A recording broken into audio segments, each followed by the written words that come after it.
Will Work for Patients, episode 24. Word up, Chiro friends.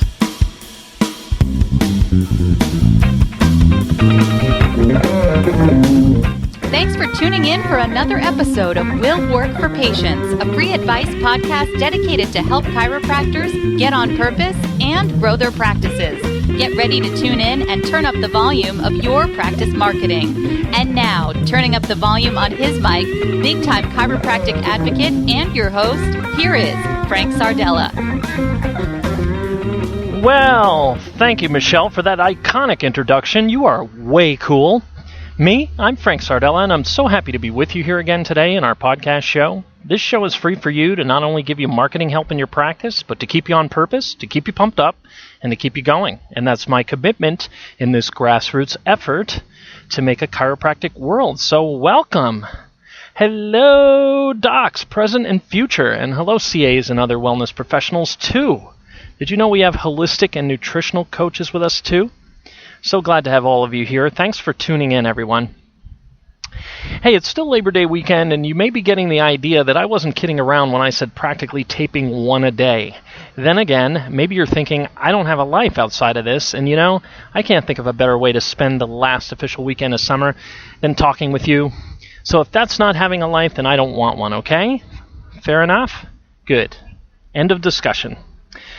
So, be honest, what did you think of the last episode? Medicine is finally dead. A future headline. But a tangible strategy booster. Maybe a game changer or a practice growth planning inflator. Did it give you an expanded view? Those of you with, quote, no futures, did it lay one out before you to pursue? That was my intention, so never fear if it did. It was supposed to happen. Part of my evil plan to actually help everyone. What can I say? I'm selfish like that. And you're cool like that for letting me do it. Please write in if you need any further help with that one, putting it into action. You can write me at frank.screenings@live.com, and I'd be more than happy to help you with it. And speaking of future, let's say the much more immediate, and I do mean immediate sense. Did the thought cross your mind that we have quite an episode planned for today? What, does that surprise you? I know I never say it, but nevertheless and indeed, yes, we do have quite an episode planned just ahead of now, a future that is about to come true this very instant. On the heels of envisioning the future, we're going to stay there for a moment and look at something I think you'll find very interesting. It's something simple and a little philosophical, but something which I think will make a lot of sense to you. Now, I know I harp on episode 17, when nothing seems to work, ... but, I've gotten more mileage out of that one show. Haven't you? It's so philosophically and practically true. So much truth to it, especially about persistence always being more required than you previously estimated. Well, what we're going to cover today would be a sort of sequel, but not really. It's not a continuation of it so much as a more in-depth look at it. I want to take you deeper into what it takes to build your practice and give you a look at what the actual day-to-day may be over that time. So there is where I want to take you in this episode. Fair enough? Great. Today's episode is entitled, It's a Long Way to the Top, and is not so original because of the AC/DC song title, a little out of character for me on originality, but as plays on words go, it's right up there. And yes, it is inspired by the song title. I was driving this morning and I was listening to AC/DC sing the words, "It's a long way to the top if you want to rock and roll." And of course, again, I was thinking of you. I started thinking, yes, as the music played on in the background, about the amount of time it takes to build a stellar practice. You should know that my whole life has a soundtrack, by the way. Did I ever share that with you? I don't think I did, but music is such a huge part of my life as a performer and songwriter, always has been. And the songs both that I write and listen to seem to be the overall soundtrack of my life. Perfectly, that is. They perfectly follow my life. Isn't that cool? But let me get back on point. I was thinking about the questions you ask yourself. I mean, why doesn't it just happen already? With the amount of work you're putting into it, why doesn't it just come into being, right? Have you been putting what you feel is a ton of work and feel like you'll never see the other side? Well, before I continue listing out more of what you're thinking and spoil my special top 10 I have cooked up for today, let me give you something of what we'll cover in this short but big punch-packing episode. My goal today is, through taking you on a guided tour of actual actions and moves you need to take and make, to get you to see and feel the distance between you and the proverbial finish line of your practice growth goals.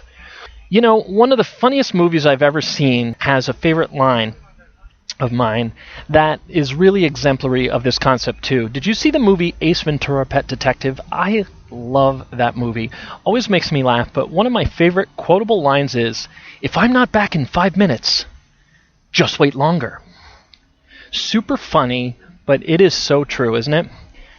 I want to show you not only in terms of what you and other docs in practice would need to do and how, but what others seemingly unrelated have done as well to succeed. So let's look at a few pertinent details today, shall we? How about a list of the basic actions you need to do, simplified, listed, and basically planned out? That certainly would be helpful, yeah? So I'm going to talk to you about things like funneling people into your network. I'm going to talk about screening and mind-changing skills and seeking out groups to be able to blanket larger areas, ROF skills, doing those reports of findings and getting more and more closes on treatment plans, and a whole lifetime patient cycle. Now, this is all well and good, but I know what you're thinking. Boring, right? Am I right? Well, how about if we get a little inspired by some stories from others? And no, I don't mean other chiropractors. I'm talking about bona fide entrepreneurs, not the guys that call themselves entrepreneurs, but those that happen and applied exactly what we're talking about. And then, how about a realistic, and I do mean super realistic, timeline of what it will take and why? I also have something I want to reference that I know not only can you relate to, but that you have been through, that you aren't thinking of, but that is a shining example of a power you have within you to do this. Yes, I am going to prove to you conclusively that you can do this because you have done it already. Yes, you have indeed. And though I have essentially spilled the beans already, I guess I will still give you a top 10 just for being the devoted listeners that you are. I'd like to do that for you, okay? Can you stand it? Here we go again. No guests, no special illusions, no games, just you and me and the track that lies ahead leading to your booming practice. Okay. Top 10 list. In honor of this special and very important topic, how's about the top 10 things that happen on the way to the top that make it seem like you're not climbing there? Wow, that was a mouthful, wasn't it? All right, so let's just jump right in to number 10.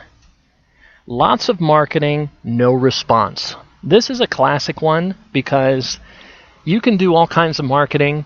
You can flip-flop and say one's not working and this one's working and whatever, but the bottom line is you've done a lot of marketing and you don't see a response. Now again, we're taking the timeline out of this, but I want to point out that's an indicator that you might be succeeding. Because again, we're talking about this impatience factor, and once again, your reference is when nothing seems to work, ... All right, number 9. Things seem quiet in the office. Now, that's a special one because they may not be quiet in the actions that you're doing, but they seem a little quiet in the office, or at least a little quieter than they should be, or at least you think they should be at the time. And again, this is something observed by some of the most successful practices, or those who turn out to be the most successful practices. Number 8, you are spending a lot of time for little return.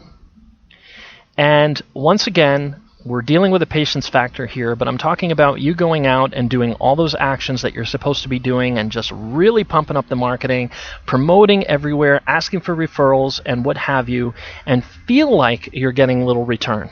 And once again, I want to just point out here that the return comes over time and a little more patience is required, perhaps a lot more. Number 7, it's been a year already and it's not growing, or it's not growing fast enough. This is almost a case in point, but again, we're going to talk about this a little later in the episode. But believe it or not, that feeling is actually an indicator that you are probably or maybe succeeding, and you don't even know it yet. Number 6, you feel ready to pull the plug on any of your marketing programs. Now, this is always done prematurely. It's always done in a jump-the-gun type of fashion, and it's always in the after fact. When I look back with somebody, some practice owner, and I try to trace back the source of their non-prosperity, we always find some program they pulled the plug on that they thought was not working. So there are some invisible factors here too that you guys aren't taking into account and that are adding to your impatience. Any of the marketing and promotion you're doing, regardless of what you think the results are, is getting you something, and it's changing something in your community, and you need to realize that. Number 5, you consider other income sources or streams. Now, I have to tell you, in the last 10 years, there has been an invasion in our industry, an absolute all-out invasion, because you guys, based on this one, are sitting ducks. Let me tell you, multi-level marketing has actually invaded this area with a vengeance. I see a lot of docs these days looking for this, quote, extra income stream because they feel things aren't moving fast enough. Now, this isn't a bash against any of those programs, but we want to look for true on-purpose things to do in our practice that we really believe in, not just the income from. Number 4, you get panicky or worried. Now, this is probably the biggest one that I see, because when I first meet with any of you, I can feel the panic on the other end of the phone, especially when those visits are in an all-time low and you're trying to promote out of it. It's easy to get impatient with this one. Number 3, people around you are pressuring you and you just may cave in. Or maybe you're getting close to cave in, or maybe you're thinking of caving in, or maybe you're not caving, but you're getting a lot of pressure. This is a popular one. When I talk about the persistence that it takes, and how hard that can be sometimes, maybe you have what it takes to persist, but in the face of pressure from your wife, your husband, your family, anybody who's pressuring you, to be able to still believe in it and push it is something of a feat. Number 2, you are thinking it just can't be done. I think I'm just going to leave that one as is. It's so obvious, and that thought is one of the biggest culprits of giving up and never making it. And that brings us to the top of our list. And the number 1 thing that happens on the way to the top that makes it seem like you're not climbing there is you're ready to give up and do something else. Now, I've seen this happen, you guys. I don't want to get into too many details and anecdotes. I have a million stories, including bumping into a chiropractor friend of mine in the supermarket one night at 11 o'clock, watching him stock shelves, listening to a doctor tell me he's leaving chiropractic to study physical therapy, and another one suggesting that he goes and finds a moonlight at McDonald's, not jokingly, folks, actually said to me by a chiropractor one time. So this is a big one, and these are why we're going to keep plugging away at these episodes, because all of these episodes are centered around the idea of the episode about when nothing seems to work. And I don't care if I have to reference that episode 100 times. I'm going to keep doing it because I want to remind you guys that you can do this and it will work if you stay with it long enough. So I started out by telling you we're first going to look at the basic actions you would need to do and simplify them and sort of list them. But there are 5 categories of things that I would like you to pay attention to, and that I feel if you list out, you've heard me talk about each of these in turn before, and I think it would be really good if you just sat down and listed these categories and figured out what you need to do those. The first thing is called funneling. Now, this is an entrepreneurial marketing term, sales term. It's a popular one, but funneling is something that is missing from our chiropractic niche here. At least among the majority of you folks. And funneling is a concept. If you look at a funnel, it's wide at the top and it's small at the bottom. And the whole point of the funnel is that wide at the top means to sort of cast a wide net and capture absolutely everybody and then refine them down. Okay, so funneling would be to capture a wide audience, but the beauty of it is that the people who are out there in the society, all of them are subluxated, except those who are getting chiropractic care. So it's pretty much everybody. And funneling is a concept of getting absolutely everyone first. Let me give you my most famous example on your website. Let's say you check your statistics or your Google Analytics and you find out that 100 people per day, wouldn't that be great? 100 people per day were landing on your homepage. Well, that's wonderful, but who are they? Wouldn't it be great if you knew who was landing on your website, right? Now, most of you who go out and do screenings, you would think it absurd to just go out and just hand out your business cards. Some of you wouldn't. Some of you see value in that, and there is value in that. Don't get me wrong. Okay, if you want to go out and hand out your business card and tell people who you are, that's promotion. It works. But as far as expecting results and be able to work people and get them into your pipeline and your network, you need to funnel them in there. And the first thing you need to do is find out who they are. So if your website isn't capturing information on people, those 100 people a day, it could be 10,000 a day, and it wouldn't matter. Except for the fact that you're getting a little promotion and 10,000 people saw your website. But wouldn't it be great if those 100 people, if you knew every single one of their names, their email addresses, and their phone number? Enough said, guys. Funneling, start expanding your idea of how many people you need to have contact with. The next concept would be the screening and mind-changing skills. This would be your talks and your ability, like once you're in contact with people, whether it's over the phone, whether it's at a screening, whether it's at a talk, one-to-one, whether it's referring somebody in, whatever it is, that you need to have those mind-changing skills. Screening skills are not sales skills, you guys. Screening skills are mind-changing skills. They're awareness-raising skills, but it can be overdone, and you could crush any interest anybody has just by doing certain things that all chiropractors are trained to do. We get very deeply into that in our training, but what could you do about it now in lieu of that training? You could sit down and figure out, what are your skills like? Do you need help in this area? Look at your stats. Why don't you look at how many people you've screened versus how many people have come into the office versus how many people you closed as patients? So you could make quite a marked change just by sitting down and taking a look. But of course, if you need to or you feel you're lacking in skill, then that's where coaching comes in. And you should work with somebody who knows what they're doing. Now, I also want to cover with you that group seeking is something that's of major benefit to you in this area, because group seeking is a way of blanketing large amounts of prospects all at a pop, so to speak. Just anywhere groups of people hang out, if you could get into a group, there's all types of places where to find groups of people and marketing, blanket marketing to those specific groups demographically. I also mentioned ROF skills, and the report of findings is something that, again, is really secondary to the funneling, the screening and mind-changing skills. But your report of findings skills are no less important, because as you put more people into the funnel, the more ROF you'll be doing. So you will want to polish your sales skills as well. And, I don't know, read a sales book. We have a podcast episode with special guest Ron Cool. I believe it was episode 14, Shut Up, You Talk Too Much. Ron has quite a good book called Listen More, Sell More. You could take a book like that and end up with more patients at the end of it. And then I talk about the lifetime patient cycle. We have something called the lifetime patient loop, which shows you an actual funnel system and where all the marketing fits in, plus everything from the consult day to maintenance care and re-exams and recall, all the way through, all the steps in sequence. But again, you could sit down and put a little sequence together and try to make sense out of the things you do and figure out what order they should happen in, and then look at each and see what actions need to be done to do that step to make sure you're really getting the most out of it. So those are basic actions that you need to do. And again, you could list them out and do so. But then I think what you also need, and something key to keep you motivated, is really to have a little bit of inspiration.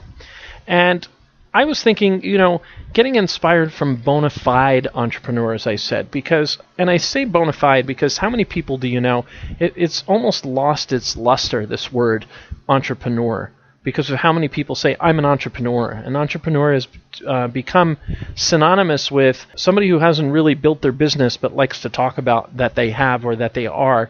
And what I mean when I say entrepreneurs, I mean the guys who really did it. And there's a couple examples I want to recommend to you.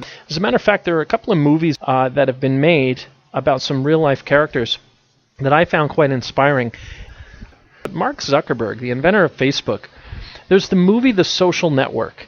The story itself, as told in that movie, was quite an inspiring story, especially one of persistence. Mark Zuckerberg showed an amazing amount of persistence in the face of an amazing amount of adversity, including from his own partner. And before I was talking about having it be tough to persist when you know it's going to work, but those in your vicinity don't, Mark Zuckerberg had a lot of that, including from his partner, who really wanted Facebook to make money in the beginning. And Zuckerberg had enough good sense to realize that they didn't know what it was yet at that time. They hadn't even reached 1 million members yet. And they needed to really expand the thing and grow it and see what it does and see why people are interested in it. And then from there, they computed the value. And waiting an obscene amount of time. And very inspiring movie. It's in my personal collection, and I watch it periodically. I'd like to say the same thing about the recent movie Jobs. The Steve Jobs story, where Ashton Kutcher played Steve Jobs. I thought the movie was tremendously well presented. Same type of story as The Social Network. Steve Jobs, amazing amount of persistence and belief in himself and in the product, and in the face of even times where they didn't look like they were going to make any money, he's turned that into one of the wealthiest companies in existence. And here's somebody again who was told can't be done and what have you, and turned it into not just the next big thing, but the big thing. And the movie Moneyball, Brad Pitt actually did a tremendous job of playing Billy Bean in this movie. And let me tell you what an inspirational movie that is. I've seen that movie, I can't tell you how many times. It's in my personal collection. And again, it's an inspirational, persistent story. This guy changed the game of baseball and how teams are put together, how money is spent in baseball, and did something really super incredible. Got offered, I believe, around $13 million or more from the Boston Red Sox. Which he turned down in a very inspirational way. But what an inspiring story, and I'd like to recommend that you really check it out. But look, take your pick. There are so many inspirational movies. Some are true stories, some are fictional. All of them are inspirational, and they're all about extreme forms of persistence. They all show really what it takes, and I like that because too many people are looking for the fast track to victory, which doesn't really exist except in extreme luck cases. And I even have a movie for that one that's really, actually, if you're in the mood for a really good comedy, I don't know how old the movie is, but again, I own a copy of this in my personal collection. There's a movie called Bedazzled from, I believe, the late 90s. Early 2000s with Elizabeth Hurley and Brendan Fraser. Absolutely hilarious. Elizabeth Hurley plays the devil, and she tempts Brendan Fraser, whose life is just horrible, and he just wants a better life for himself. So he makes a deal with the devil. Classic story. And he gets these 7 wishes that, and of these lives that he'd like for himself that turn out in such hilariously ironic ways. But it was a lesson to be learned from the movie, going for exactly what you want, and that you really can, and that all you have to do is just change your mind. So those are really the inspirational components, and I think it's really important. You know, you're listening to this podcast now, so you've chosen that as an inspirational channel. And I recommend you listen to it always as you're persisting, so you don't feel so alone and you can get inspired. Read somebody who's inspirational. Read inspirational stories about people. That's really important. But while you're immersing yourself in inspiration, you should also really immerse yourself in your profession. And getting inspired and reaching out for help, yes, those are parts of it. But I'd like to suggest getting those you hang with into it as well. That all your friends and family should be equally into it. You know, you can actually take that ebook that I just released, How to Hire, Pay, Motivate Marketing Assistants, and apply it to those around you in your life and get them involved in helping promote your practice. And that will handle some of the pressure points, but it'll also put a group around you as well. Really immerse yourself in your profession. Now comes to empowering yourself to actually accomplish something by giving yourself a realistic timeline. First of all, I know when you start your marketing program, this is what the habit is. And tell me if this is true. You spend money out, and spending money out on marketing, somehow it messes up time because you expect your practice to expand in 1 month when it should take 1 year. So it has something to do with your expenditure and your worry that you're not going to get back on your dollar. And you have to disconnect those two things. Don't try to buy patience with that money. You need to buy the biggest marketing bang for your buck and then run it, because your running it is what makes the patience. Now, that also brings up an interesting point. That student loan you're paying for the rest of your life is an investment in your practice.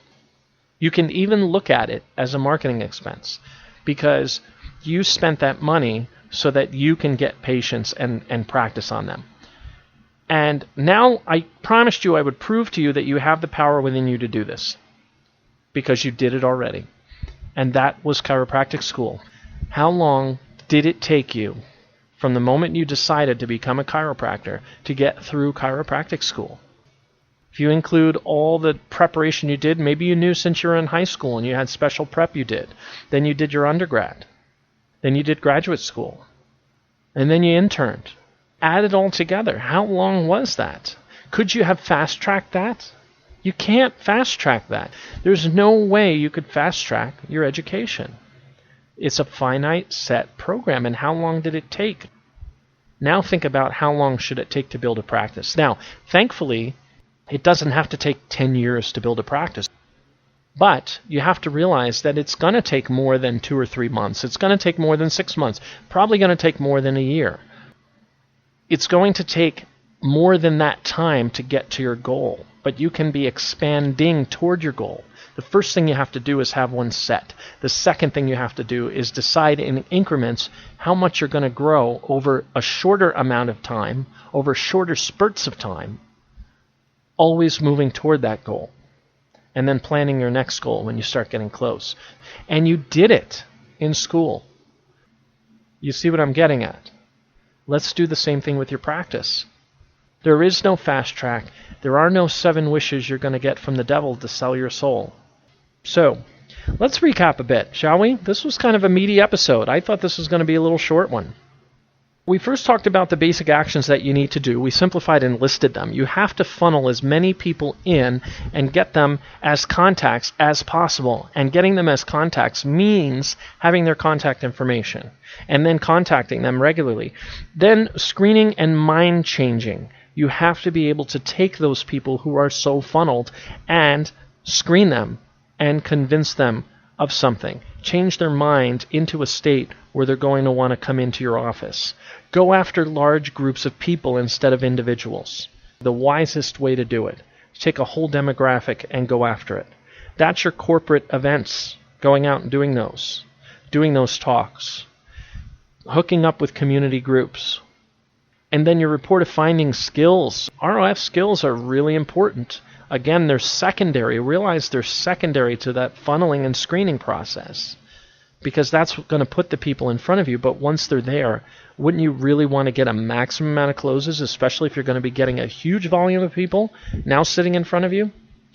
And then put them in that lifetime patient cycle. Have one in the first place.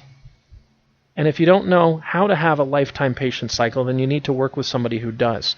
The next thing really is get inspired. Start following entrepreneurs. I recommended some movies. I highly recommend watching The Social Network and Jobs. And thirdly, Moneyball. Those are my 3 top go-to movies when I need to get inspired about something. All 3 are true stories. And then take your pick on a list of other ones. In addition to getting inspired, immerse yourself in your profession, of which getting inspired is part. These inspiring stories, the coaching you receive, podcasts, any of that stuff, yes, that's immersing yourself in your profession. But getting your friends, your family into it, getting your staff really, really on purpose, those things count so much more toward your marketing than you can even imagine. And when you're busy just worrying about the numbers of it, it just ain't going to fly, and you're not cashing in on these things that you could be cashing in on. And I'd like to recommend that to you highly. And then make a realistic timeline. Realize the power is already within you because you've already done it. You've been through this before plenty of times. And it's ridiculous to expect the fast track. Just do it and persist and do all of it. and you'll get there. Now for the last word. Who gets the last word? I do. After all, it's my show. What should we take away from today's podcast? If anything, I sincerely hope you'll take to heart one thing. That if it doesn't happen in the next 5 minutes, just wait longer. There is really no fast track to success, and if there ever is, it is extreme luck and even more extremely rare.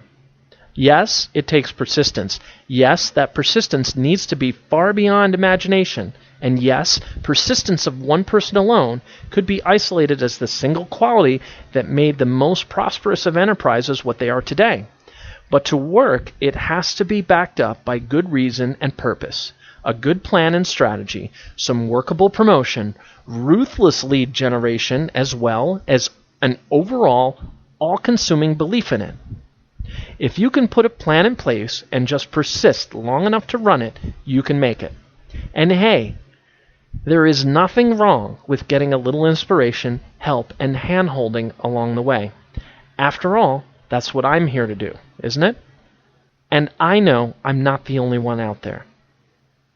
Hey, wouldn't it be amazing if we look back on this moment and say this is where it all changed? Will today's episode be the turning point of the game? You know that I would love to have that look-back moment with you, and I'd love to be there with you to experience it together. Next episodes, well, this one-a-day thing I mentioned, I guess, wasn't figuratively at all, but quite literally, huh? All I can say is that if I can count on you to keep listening, I'll keep churning them out. I will work for patience, so will you? Come on, you guys. Let's do this, huh? Don't forget about the free resources. I keep telling you about the YouTube site, the YouTube channel, and the videos that are there for your use. Please go and use them. They're there for you to embed on your website and share on your social media. Go to the bottom of willworkforpatients.com or screeningexperts.com, look for free resources, and click on the YouTube channel. If you'd like a free copy of the ebook, How to Hire, Motivate, and Pay Chiropractic Marketing Assistants, go to screeningexperts.com, fill in your name and email address, and I'd be more than happy to send you a copy right away with my compliments. Remember, this is a grassroots effort to make a chiropractic world like we all want. So let's make every episode count, huh? I know I can count on you. So, my friends, we've come to the end of a pivotal episode. Thanks so much for tuning in. On behalf of myself, our announcer Michelle, and the rest of the Screening Experts crew, I thank you so very much for joining us, and we'll see you soon for yet another destiny-shaping episode of Will Work for Patients. So long.